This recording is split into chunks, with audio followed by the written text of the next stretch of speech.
Vamos a meternos de lleno en una de las batallas más decisivas de la historia. Y esto es mucho más que un simple choque de ejércitos, ¿eh? Es una colisión de ideas, de dos mundos, que terminaron por darle forma al que conocemos hoy. Y la pregunta del millón es esta: ¿qué es lo que realmente mueve los hilos de la historia? ¿La genialidad de una sola persona o la fuerza de un sistema bien organizado? Miren, esto no es pura teoría. La batalla de Waterloo en 1815 fue, digamos, la prueba final. A ver, para entender bien lo que pasó en Waterloo, primero tenemos que entender las dos fuerzas gigantescas que se enfrentaron ahí. Por un lado, la idea de exportar la revolución, y por el otro, la defensa a capa y espada del antiguo orden. Claro, este conflicto no salió de la nada. Se venía cocinando desde hacía más de 20 años, desde que la Revolución Francesa lo cambió todo. A principios de 1800, el ejército de Napoleón, que funcionaba por mérito y no por cuna, esparció estas nuevas ideas por toda Europa. Esto, por supuesto, asustó a las viejas monarquías, que lo forzaron a abdicar en 1814. Pero bueno, en 1815 se escapa de su exilio y vuelve para un último round. Y en el centro de todo este lío teníamos a dos comandantes que no podían ser más distintos. Cada uno era el reflejo de una forma de pensar totalmente opuesta. O sea, no era solo un choque de ejércitos, era un duelo entre el talento individual y la fuerza de un sistema. Y aquí está el meollo del asunto. Por un lado, Napoleón, pura genialidad, un maestro de la improvisación, carismático, rápido. Sus soldados lo adoraban.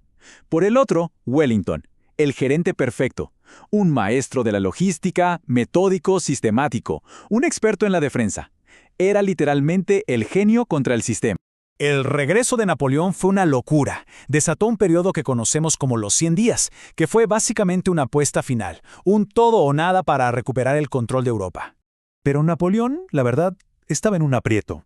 Sí, seguía siendo un comandante brillante y tenía tropas leales, pero Francia estaba agotada, sin recursos, sin sus oficiales veteranos de confianza. Sabía que no podía permitirse una guerra larga. Necesitaba una victoria rápida, un golpe noqueador. ¿El plan?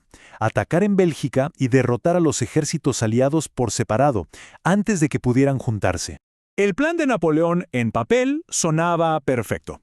Pero el día de la batalla se topó con dos enemigos que no estaban en sus cálculos y que simplemente no pudo superar.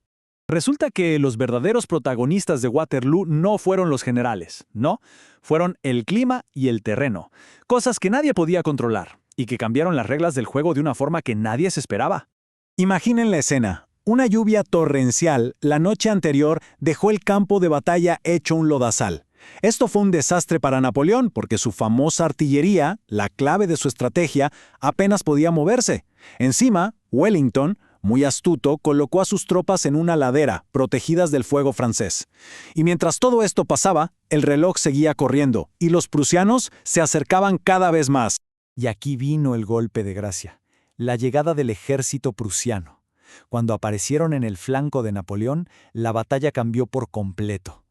El trabajo de Wellington ya no era derrotarlo, sino simplemente aguantar hasta que llegaran sus aliados. La cosa ya no se trataba de tácticas, sino de puros números. Así que la derrota final de Napoleón en Waterloo fue mucho más que el final de una batalla. Fue el fin de una era y el comienzo de una forma totalmente nueva de ver y manejar el mundo. Esta frase lo resume todo. Waterloo fue el adiós a un tipo de héroe, al conquistador solitario, y al mismo tiempo fue el nacimiento del orden internacional que conocemos. El mensaje para Europa fue clarísimo y cambió la política del siguiente siglo. Entonces, ¿qué nos deja Waterloo? Pues varias lecciones clave. La primera, un solo genio, por brillante que fuera, ya no podía dominar un continente. Las alianzas, la logística, la organización, eso era lo que ahora definía la guerra moderna. Básicamente, la gestión de la guerra le ganó al genio de la guerra. Y de ahí nació un nuevo orden, basado en el equilibrio de poder entre naciones. Y que no se piense que esto es cosa del pasado. Estas ideas que se forjaron después de Waterloo, las alianzas, el equilibrio de poder, bueno, son la base de cómo funciona el mundo y las relaciones internacionales hasta el día de hoy. Pero claro, hay que recordar algo fundamental. Todo este cambio, toda esta transición de una era de héroes a una era de sistemas, tuvo un costo humano enorme.